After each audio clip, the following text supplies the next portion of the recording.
शरदाबाद की चारमीनार पुलिस ने एक मुलाजिम राम स्वरूप को 70 लाख रुपए के गबन के इल्जाम में गिरफ्तार कर लिया। तहकीकात के दौरान पुलिस को पता चला कि मुलजिम ने धोखाधड़ी से हासिल करदा रकम से राजस्थान के मोहनराव से 40,000 रुपए में एक देसी पिस्तौल और 5 कारतूस खरीदे थे। पुलिस ने मुलजिम की निशानदही पर यह सामान जब्त कर लिया। इसके अलावा मुलजिम ने 2 आईफोन भी खरीदे थे। गिरफ्तार मुलजिम को अदालत में पेश किया गया। ये कार्रवाई assistant commissioner of police P Chandrashekhar की निगरानी में की गई। DCP south zone Sneha Mehra IPS ने मीडिया को तफसीलात से कराया वाकिफ।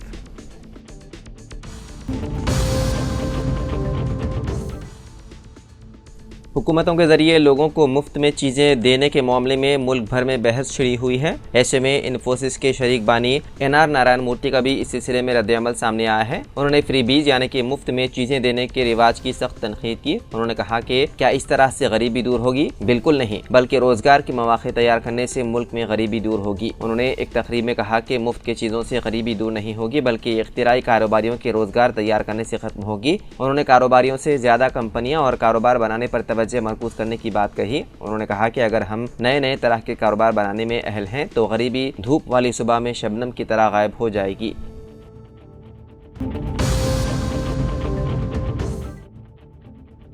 सोशल मीडिया पर वज़ीर आला रेवंत रेड्डी के खिलाफ नामुनासिब तबसरा करने वाले 2 यूट्यूबर्स को पुलिस ने गिरफ्तार कर लिया। साइबर क्राइम के एडिशनल CP विश्व प्रसाद ने मीडिया को बताया कि निप्पू कोड़ी नामी एक्स हैंडल पर वज़ीर आला के खिलाफ एक वीडियो वायरल हो गई थी, जिस पर कांग्रेस पार्टी के सोशल मीडिया रियासती सेक्रेटरी ने शिकायत की। प्लस TV के एक रिपोर्टर ने एक नामालूम शख्स का इंटरव्यू लिया, जिसमें उस शख्स ने वज़ीर आला रेवंत रेड्डी के खिलाफ नामुनासिब तबसरे किए। तहकीकात में ये बात सामने आई कि प्लस TV ने जानबूझकर ये रिमार्क्स किए। प्लस TV के इस वीडियो को निप्पू कोड़ी नामी एक्स हैंडल पर ट्रोल किया गया था। उन्होंने कहा कि केस की तहकीकात करते हुए हमने इस TV चैनल के CEO सहाफ़ी रेवती के साथ साथ प्लस TV के नुमाइंदे संध्या उर्फ तन्वी यादव को गिरफ्तार कर लिया। दफ्तर में धावा किया गया और 2 लैपटॉप, 2 हार्ड डिस्क, एक लोगो, एक राउटर और 7 CPU जब्त किए गए। रेवती के खिलाफ पहले भी बंजारा हिल्स और LB नगर में केस दर्ज बताए गए हैं।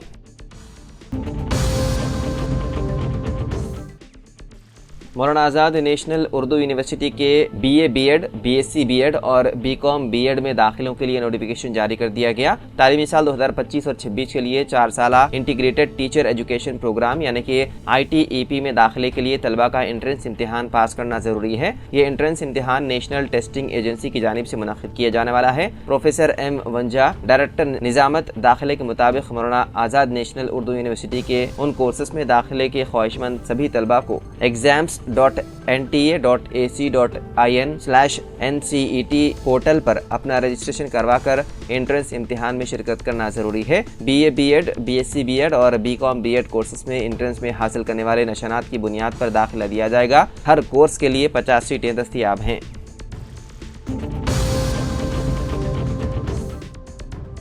वज़ीर आला रेवंत रेड्डी ने कांग्रेस अरकान असेंबली और कौंसिल को हिदायत दी है कि दोनों ऐवानों में अपोजिशन की तनकीदों का मुंह तोड़ जवाब दें और हुकूमत की 15 माह की कारकर्दगी को आवाम तक पहुँचाने में अहम रोल अदा करें।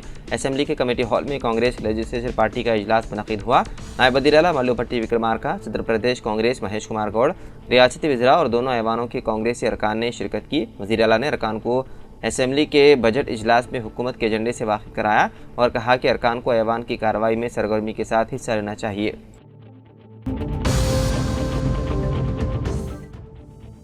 हैदराबाद के मुशीराबाद इलाके में चारशंबे के रोज़ ज़ोरदार धमाका हुआ। मुकामी प्लास्टिक गोदाम में धमाका होने के नतीजे में एक शख्स शदीद जख्मी हो गया। पुलिस के मुताबिक यह वाक़या बोलकपुर गुलशन नगर के करीब प्लास्टिक गोदाम में पेश आया, जहां बिहार के 28 साला इसहाक अहमद प्लास्टिक की अशिया को तोड़कर उन्हें ग्राइंड कर रहा था कि इस दौरान एक केमिकल का डब्बा फट गया, जिसके साथ ही जोरदार धमाका हुआ। धमाके के नतीजे में इसहाक अहमद शदीद जख्मी हो गए। उनके हाथों, चेहरे और पैरों पर शदीद चोटें आई, जिसके बाद मुकामी लोगों ने उसे इलाज के लिए गांधी अस्पताल मुंतकिल कर दिया। मुशीराबाद के इंस्पेक्टर राम बाबू ने वाक़े की इत्तला मिलते ही मौके पर पहुंचकर हालात का जायजा लिया।